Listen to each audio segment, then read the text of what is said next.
Hello, this is Ryan Reyna, and I am so excited to have this opportunity to share with y'all this week's Thoughtful Thursday message. I'm going to jump right into it. I just have felt so stirred by the Lord in this word of encouragement for y'all, and I'm going to just hit the ground running, pedal to the metal. Let's go.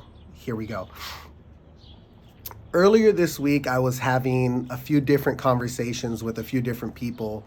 And one of the things that stuck out to me the most in these conversations was this concept or principle or theme of this specific phrase right here.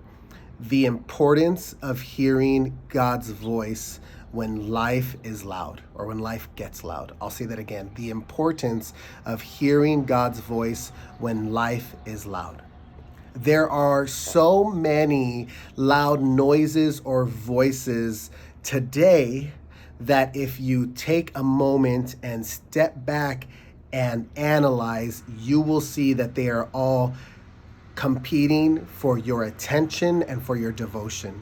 Most of these voices or noises can really just rob us blindly of all joy and life, meaning, purpose, contentment. Life's loud noises that if we allow them to and we're not careful, they can drown out the voice of God. Some of us, I have, maybe all of us, have experienced some sort of life's loud noises, probably even at different levels. Loss, grief, death, whether through a miscarriage, losing a loved one, a job, a contract, a home, a wallet, a phone, maybe misplacing your keys, racial injustices or confrontations, betrayal in friendships and relationships, whatever the case is.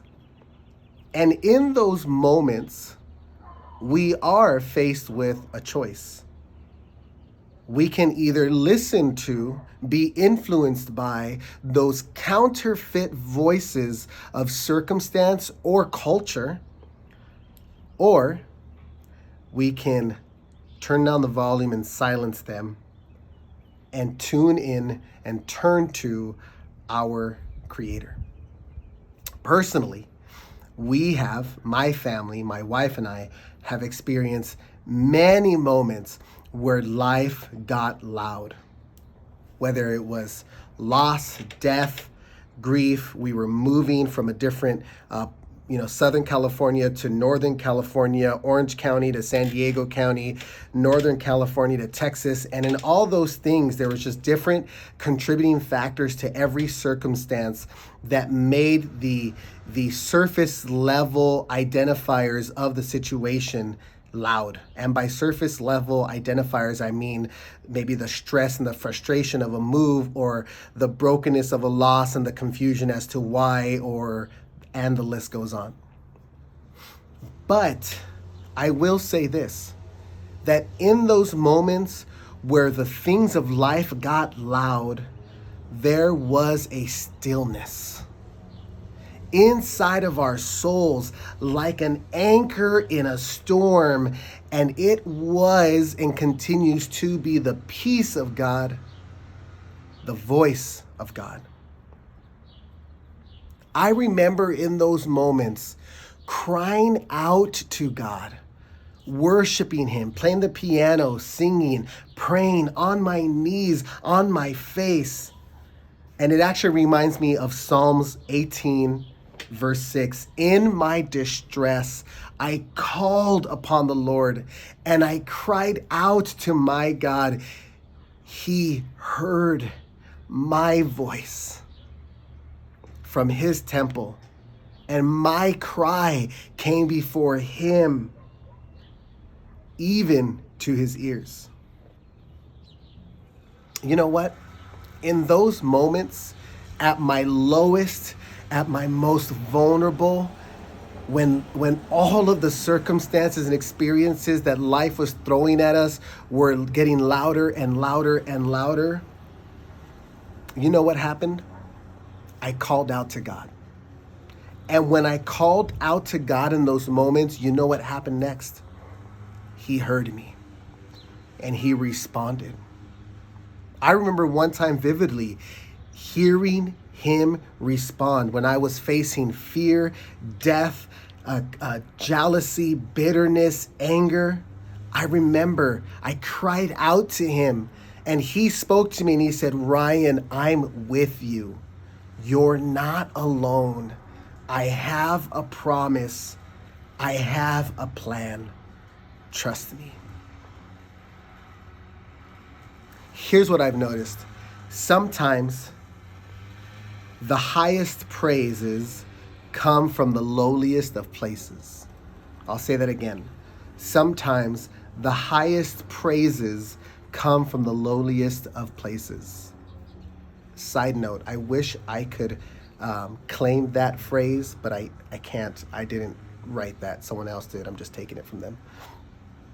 I recognize this, that when life's loud noises attempted to drown out the voice of God, it was usually at moments when I was in my lowliest place, when I was vulnerable, when I was broken, when I was hurt. Times when in real time we're experiencing loss and change, moving, grief, death, feelings of insecurity, being defective, being broken, being hurt, jealous, bitter, lost, confused, feelings of regret, of addiction, hate, deceit, and the list goes on.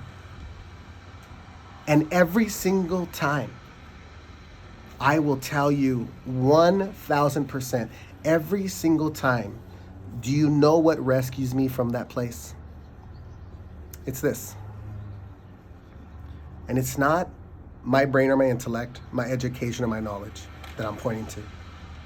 I'm pointing to this word on my hat that says worship. Every time life's loud noises were trying to get the best of me, I found myself in the lowliest of places. And in those moments of desperation, the highest praise to God and of God came out of me. And I want to encourage you with that today. Don't let life's loud noises drown out the voice of God. Instead, silence them. Fall on your knees and worship Jesus. This Friday night, you guys are going to have an opportunity to join us at the Father's house at 7 p.m.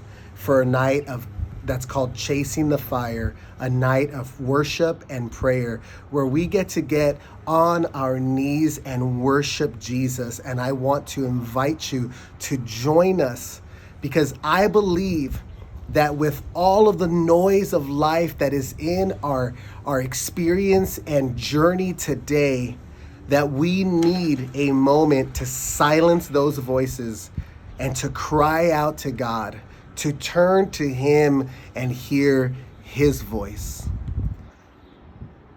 I hope that you can make it. Join us Friday night, and if you can as well, join us Sunday morning at the Father's house. You can look on the website to find the times of the service. I'm so incredibly privileged and excited and honored that I get the opportunity to worship with y'all Friday night and Sunday morning. And I'm looking forward to seeing you, to pressing into what the Lord has for us. Thank you so much for your time. God bless you.